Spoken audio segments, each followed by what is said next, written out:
Oke teman-teman semua, kembali lagi di channel Murifki. Kita akan membahas tentang seputar desain grafis. Buat teman-teman semua yang baru terjun ke dunia desain grafis, pasti bingung kan mulai dari mana? Tenang aja, di video ini aku akan bantu kamu untuk mengerti dasar-dasar desain grafis dan memulai bagaimana menjadi desain grafis yang pemula. Kita harus tahu dulu itu apa desain grafis. Yang pertama, desain grafis itu adalah seni atau praktik membuat visual yang menyampaikan pesan atau informasi. Itu poin pentingnya adalah kita ingin menyampaikan informasi berbentuk visual. Misalnya poster, logo, infografis, atau mungkin feed Instagram yang keren. Semua itu hasil dari desain grafis. Jadi desain grafis itu nggak cuma soal gambar aja, tapi tentang menyampaikan pesan dengan cara yang jelas dan menarik.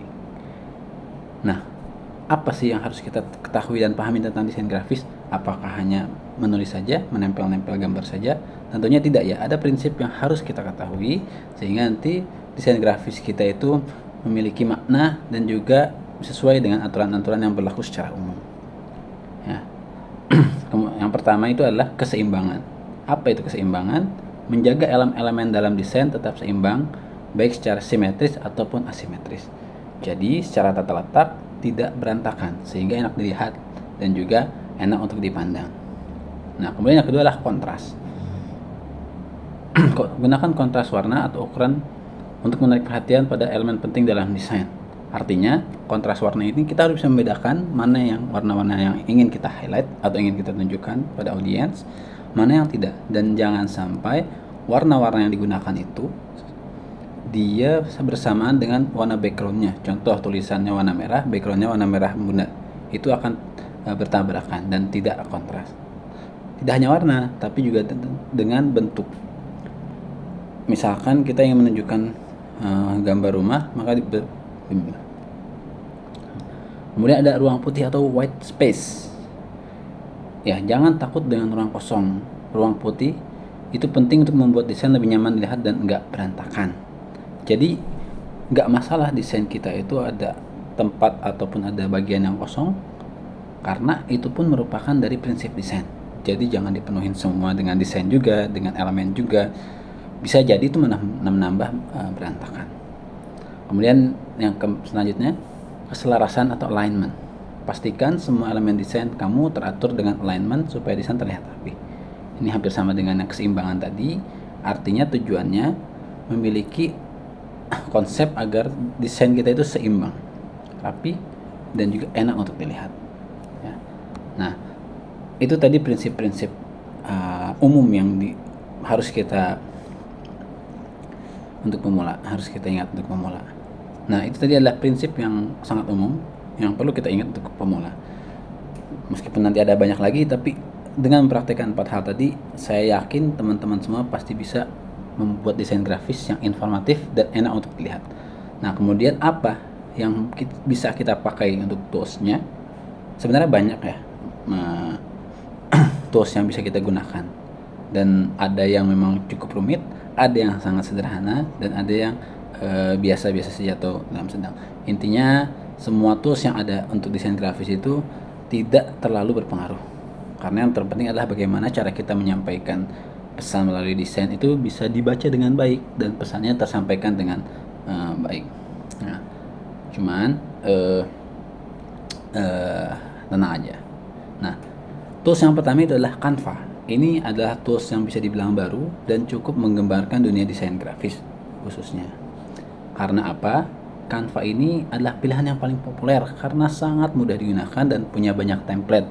Bayangkan saja di Canva ini user friendly. Bayangkan saja Canva ini memiliki tampilan yang sangat-sangat sederhana dan juga enak untuk bagi pemula. Ditambah ada banyak template-template yang bisa kita gunakan, bisa kita edit sesuai dengan kebutuhan kita. Itu untuk Canva. Kemudian yang kedua ada Figma. Figma ini cocok banget buat kamu yang suka desain UI UX, website, dan juga tampilan aplikasi, tapi juga bisa untuk desain grafis secara umum, logo, flyer, dan lain sebagainya.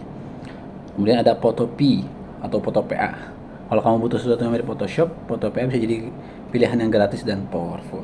Nah, 3 aplikasi di atas adalah aplikasi yang gratis yang bisa teman-teman semua akses sehingga tidak perlu subscribe ataupun langganan ataupun membeli lisensi produknya. Tapi memang di dalam aplikasi desain tersebut ada elemen-elemen dan juga ada aset-aset yang harus berlangganan. Tapi kita bisa menggunakan elemen-elemen yang gratis sehingga kita tidak perlu mengeluarkan uang sepeser pun. Oke, nah kemudian mulai dengan proyek sederhana. Setelah tadi kita mengetahui apa yang harus kita lakukan, prinsipnya seperti apa, kemudian kita sudah mengetahui alat apa yang harus kita gunakan, lalu kita coba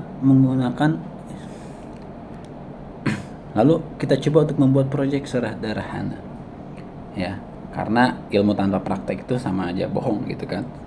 Nah, kita bisa menggunakan Canva. Dalam hal ini kita akan mencoba menggunakan Canva ya. Tinggal login menggunakan akun Google-mu. Kita gunakan Canva yang gratis. Nah, kalau kita udah siap, kita mulai dengan proyek sederhana. Kita bikin poster untuk acara yang kamu suka, atau mungkin template Instagram untuk teman kamu atau untuk siapapun. Jadi kita bikin fake project saja untuk mencoba. Misalkan kita pengen bikin poster acara olahraga atau acara nyanyi bersama teman-teman kuliahan, misalkan seperti itu ya. Nah, kemudian juga kita sebagai desainer itu jangan takut untuk meniru. ATM, amati, tiru, modifikasi. Tapi tentunya jangan meniru semuanya persis ya. Tapi harus kita coba kulik-kulik lagi apa bedanya dari yang desain yang kita tiru. Oke. Nah, kemudian setelah nanti kalian membuat project, kita akan membahas tentang tipografi dan warna ya. Jangan lupa soal tipografi dan warna. Nah, karena tipografi itu penting sesuai dengan font yang kamu pilih ya. Oke, sebelum kita memulai project yang sederhana tadi, jangan lupa tentang tipografi dan juga warna. Tipografi ini penting juga karena dia akan mempengaruhi mood pesan yang akan kita lakukan. Pastikan pemilihan font itu yang mudah dibaca dan jangan terlalu banyak dalam satu desain ya. Untuk warna, kamu pastikan kombinasi warna yang harmonis, gunakan palet warna yang pas, dan hindari warna yang selalu bertabrakan, kecuali ya, itu memang tujuannya gitu ya. Nah, kalau lagi stuck, jangan lupa cari inspirasi. Banyak sekali inspirasi yang bisa kita dapatkan, bisa melalui Canva dan template-nya, atau kita bisa lihat di Pinterest. Pinterest itu salah satu website desainer grafis itu mengupload karya-karyanya, sehingga bisa kita amati, tiru, dan modifikasi ya. Belajar dari orang untuk berkembang, tapi jangan mencontek copy paste. Nah, dan yang terakhir itu adalah praktik. Semua ilmu yang sudah kita tahu, semua ilmu yang sudah kita dapat, kita itu harus praktekkan. Jangan pernah malu, jangan pernah malas, karena suatu saat kita pasti akan menjadi desainer profesional. Karena semua desainer profesional itu bermula dari orang-orang yang tidak mengetahui apapun, tapi mereka ingin mencoba dan terus mencoba, sehingga mereka bisa mengetahui dan juga mereka bisa mahir ya, seperti itu. Oke, nah itu tips dari saya untuk mulai di dunia desain grafis. Saya berharap video ini bisa membantu teman-teman semua untuk melanjutkan karir ataupun menjadi seorang desainer grafis yang profesional ya. Mudah-mudahan teman-teman gak bingung lagi harus mulai dari mana. Nah, kalau kamu suka dengan video ini, jangan lupa like ya, kemudian share ke semua teman-teman kamu yang merasa bingung juga, dan subscribe untuk mengetahui video-video yang akan datang, karena aku akan berbagi tips lainnya ya. Kalau ada pertanyaan, request topik, dan apapun, tulis aja di kolom komentar. Oke? Sampai jumpa di video berikutnya dan selamat mencoba mendesain.